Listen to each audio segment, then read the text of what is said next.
Hello everyone, it's Run the Bird Tamer again, coming to you with the other promised video that I mentioned in my, not the bar two, but the last video that I did. Here is the video you've all been waiting for. It's the Daemons of the Shadow Realm review. Before I start, like usual, I want to give the normal spoilers, because it's really good, and I would not want to spoil anyone.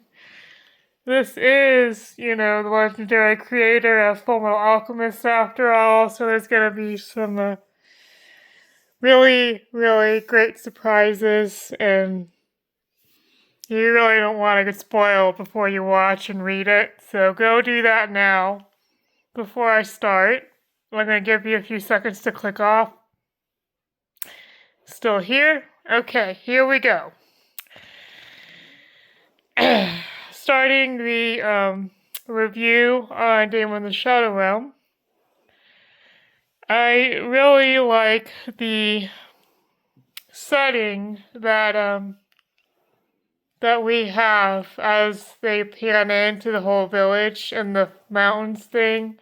It's refreshing from the city of Amestris, It's kind of relaxing and secluded. Very, very beautiful in the art style, too, as usual. Our main character is pretty cool looking. I like his design. The bow and arrow. The confident look, and then he's riding in on the horse. I don't know if I should say, but he does remind me a little bit of a mixture of Alphonse and Riza Hawkeye, but he also has his unique style. So probably shouldn't compare him to previous characters. He's a totally different character from Fullmetal Alchemist. From the Fullmetal Alchemist series. The Hagashi village is really nicely laid out. You can see it in the background, actually. You can see the guardian deities in this picture here. They were really, really cool. When I saw them, I'm like, ooh, that's gonna be a plot twist. I can already tell.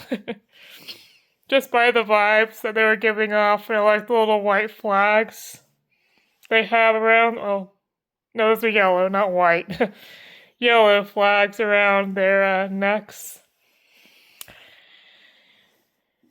The dynamic between the siblings, of course, because there's two of them.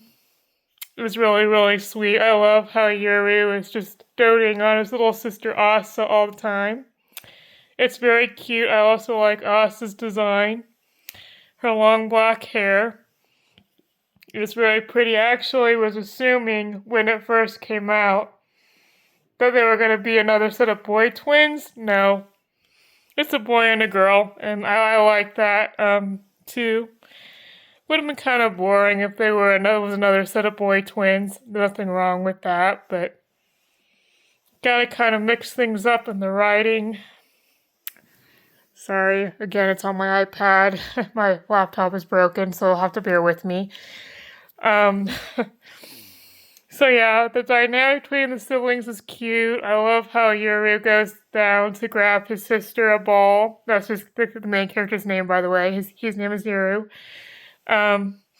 He goes down to the market to get his usual stuff. Everyone else is down there and asking the merchant for medicines and spices and toys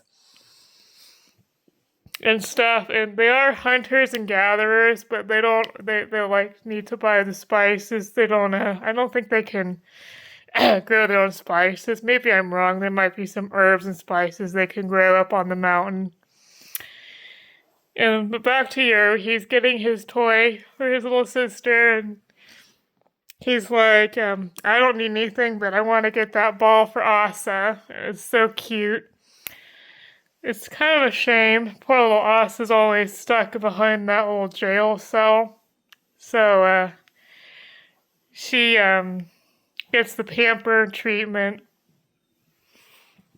It's explained that she has a certain duty to the village to stay in the cell, and she can't do her duty unless she's inside the cell. So, Yoru's being her eyes and ears and legs, and he's just going out and doing stuff for her, and it's so sweet. And he, actually, this is before he leaves. I'm getting a little mixed up here. Before he leaves, he goes down to talk to her after he comes back from his hunting trip. And she does the usual giggle and touches back, and he gives her a large smile, and it's so cute. And then while they're down, unfortunately, while they're down in the village, I guess the best explanation for that is that it's like a SWAT team of some sort. You know, a bunch of helicopters and planes coming in and dropping people, and that's like the best way I can describe what happens next. So, Yoru and, the merchant, I was trying to remember his name. I'll remember that in a little bit.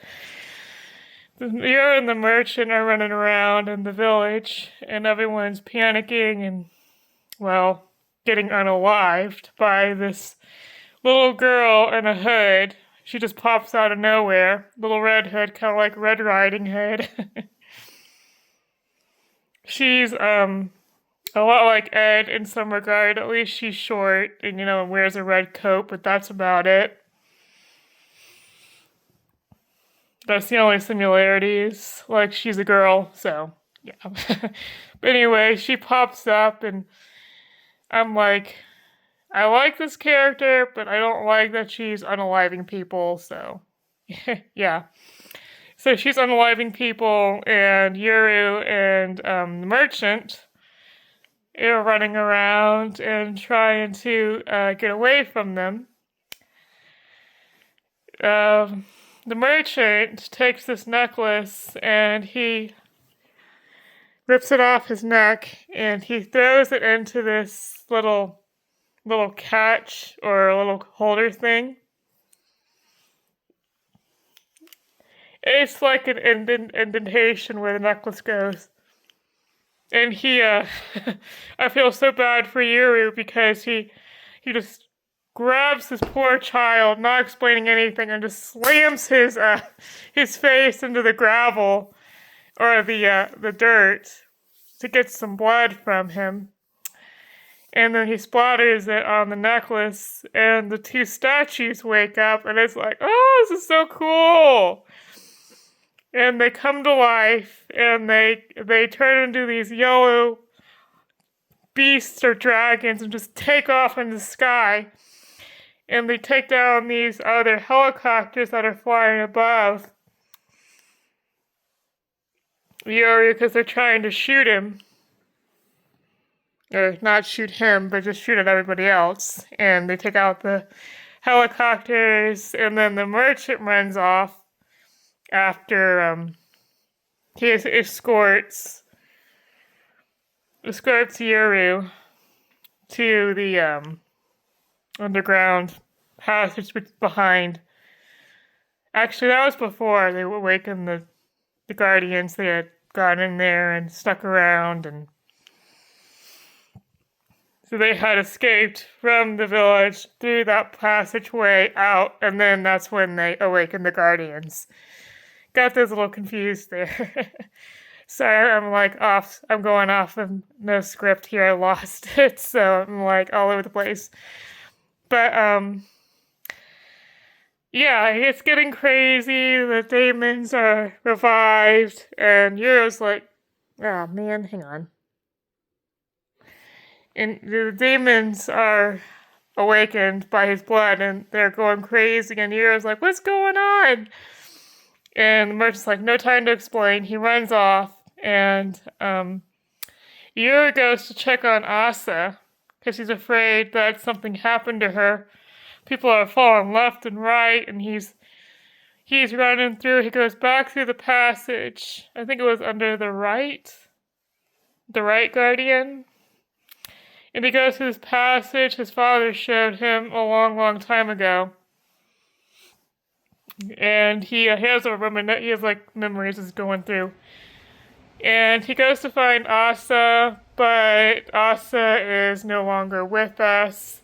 Sadly, some other woman got there first. Granny's on the ground. She's all beat up. And Yer loses his ever-loving mind, tries to attack the lady.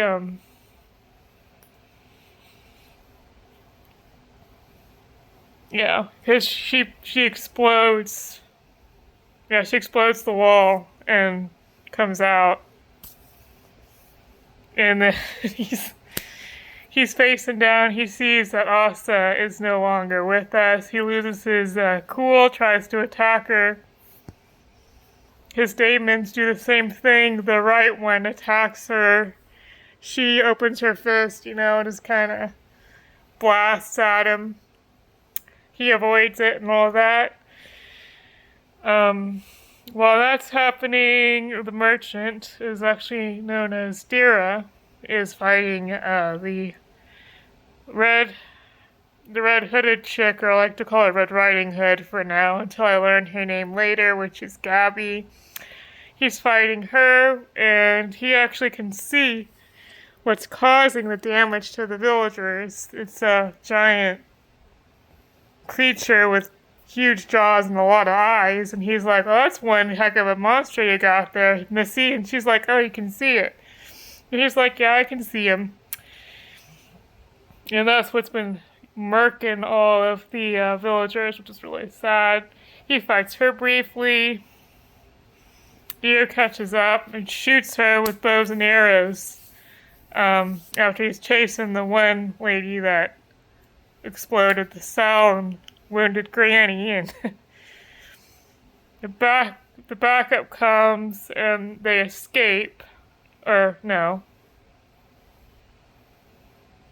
No, backup comes afterward. Granny says to take Yoru and run. Yoru is trying to go back for his sister, even though she's not alive anymore, or she's unalived. And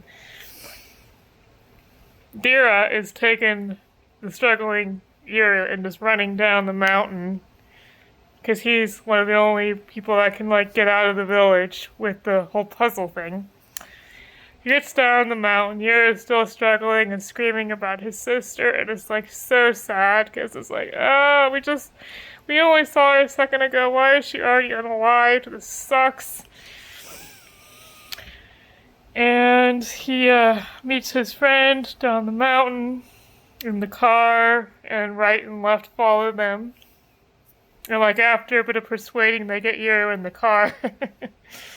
Because he's never seen a car before and doesn't know what's going on, and they say it's a horse inside, so they get in.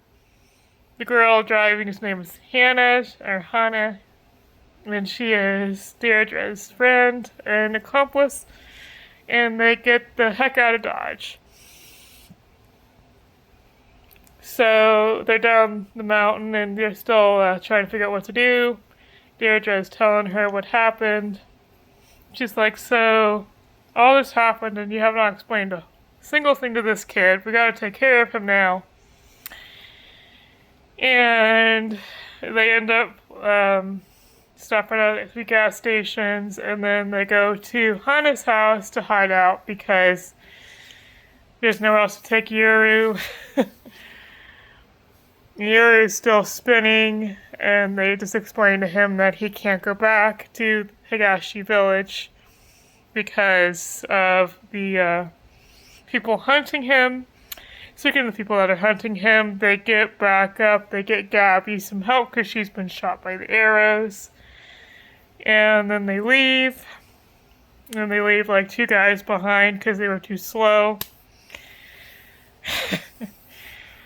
And that is the first and second episode mashed together. I will continue this review later with the third episode. That was all my thoughts for now. When the bird team are out.